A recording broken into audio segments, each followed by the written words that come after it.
上了看見你如何不懂謙卑，去講心中理想，不會俗氣，猶如看得見神蹟，才能歡天喜地抱着你。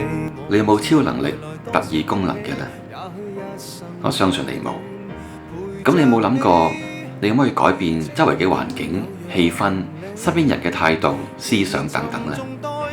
我相信你同我一樣都係唔得。咁你有冇試過，因為一啲你控制唔到嘅因素而令到你唔開心、失落呢？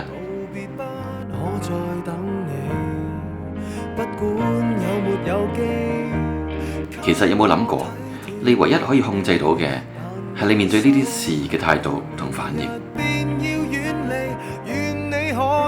留下共我曾愉快的憶記，當世事再沒完美，可遠在歲月如歌中找你。因為對一啲自己控制唔到嘅事而唔開心，即係揾自己笨，冇人會可憐你嘅，件事亦都唔會因此而改變。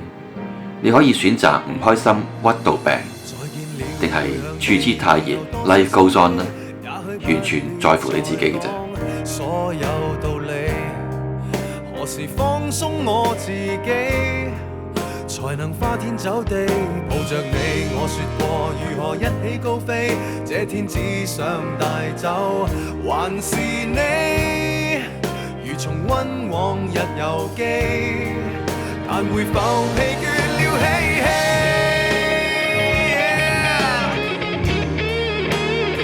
以後遇到啲令自己唔開心嘅人或者事，試下行開下10零分鐘，望下個藍天，諗啲開心嘅事，試想下其實100年之後一切仲有邊個介懷，邊個記得呢？問下自己咁樣做值唔值得呢？天氣不似預期，但要走總要飛，道別不可再等你。不管有沒有記住，你嘅態度影響你嘅行為，你嘅行為影響你會做嘅事，而你所做嘅事直接影響後果。